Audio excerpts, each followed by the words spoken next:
Assalamualaikum. Halo sahabat Pala Botak, bagaimana kabarnya hari ini? Alhamdulillah baik juga. Maaf nih Mimin udah lama nggak memberikan update terbaru mengenai timnas, karena Mimin lagi nyusun skripsi. Mohon doanya ya rekan-rekan biar Mimin dilancarkan sampai wisuda, amin. Sekali lagi mohon doanya ya rekan-rekan semua. Buku harian timnas kembali merangkum beberapa berita yang tentunya berkaitan dengan timnas Garuda. Oh iya, sebelum lanjut yang belum bergabung silahkan subscribe dan nyalakan lonceng notifikasi agar tidak ketinggalan berita selanjutnya. Oke, langsung saja kita ke beritanya. Berita pertama. Timnas Indonesia mencoba terbang tinggi di kancah Asia, tanpa beban di level ASEAN. Timnas Indonesia mencoba terbang tinggi pada sejumlah turnamen yang bakal digelar pada 2023. Timnas Indonesia bakal menghadapi beberapa turnamen pada 2023 di segala level kelompok umur. Timnas Indonesia senior sendiri pada tahun 2023 bakal melakoni 2 turnamen.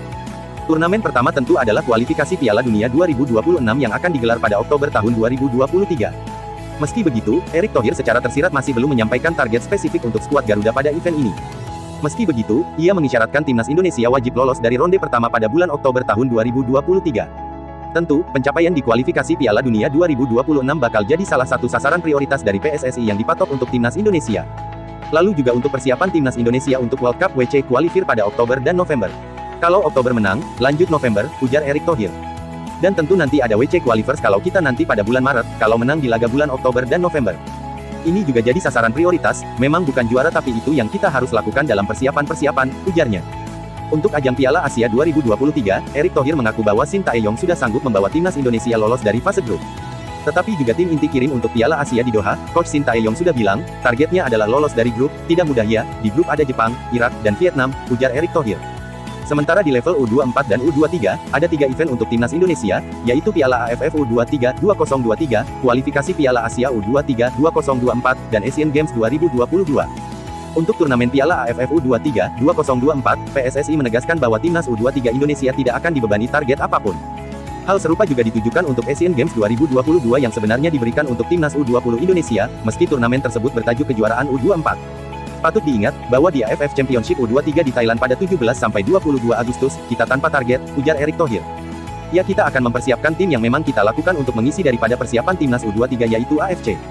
Yaitu bukan tim inti, tetapi kita ingin jadi sasaran antara supaya mereka juga tentu bisa beradaptasi sehingga ada beberapa pemain juga kita bisa siapkan nanti ya kadang.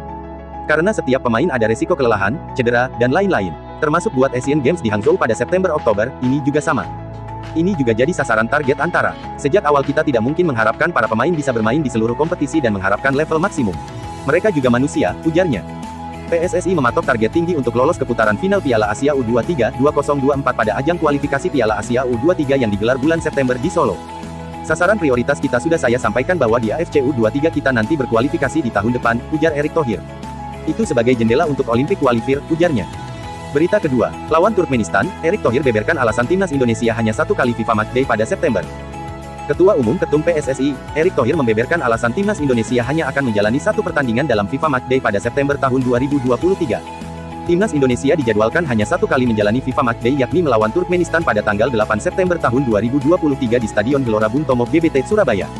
Padahal pada FIFA Matchday Juni lalu, timnas Indonesia menjalani 2 pertandingan. Pada Juni lalu, timnas Indonesia melawan Palestina 0-0 dan Argentina 0-2. Adapun alasan dijelaskan Erick Thohir mengapa timnas Indonesia hanya 1 kali bermain di FIFA Matchday September. Alasannya adalah karena Indonesia akan menjadi tuan rumah kualifikasi Piala Asia U23 2024 yang digelar di Solo tanggal 9 dan tanggal 12 September. Tanggal tersebut berhimpitan dengan FIFA Matchday tanggal 8 September. Tentu kita tidak bisa mengisi FIFA Matchday secara seperti sebelum-sebelumnya, di mana bisa mengisi 2 pertandingan, kata Erick Thohir. Karena kita mesti ingat bahwa kita ada tuan rumah AFC U23 di Solo yaitu tanggal 9 dan 12 kita akan bertanding, ujarnya. Selain itu, pemain yang akan mengisi skuad timnas Indonesia akan banyak diisi pemain di bawah 23 tahun. Dengan harapan pemain-pemain dapat mengisi program yang ada di bulan September. Dan komposisi tim nasional pun banyak usia muda, di bawah U23 seperti kalau kita lihat lawan Argentina, kata Erick Thohir. Artinya kita hanya akan mengisi 1 pertandingan yaitu tanggal 8, lawan Turkmenistan itu nanti di Gelora Bung Tomo Surabaya. Jadi hanya 1, tidak mengisi 2 karena ada AFC U23 karena kita juga harus pastikan pemain-pemain ini bisa tentu mengisi program-program pertandingan pada bulan September, ujarnya. Sementara itu, saat ini di ranking FIFA, timnas Indonesia berada di peringkat 150. Sang lawan Turkmenistan berada di posisi ke-138 dunia. Itulah beberapa berita yang bisa buku harian timnas berikan, semoga bisa menambah wawasan rekan-rekan semua. Terima kasih. Salam olahraga.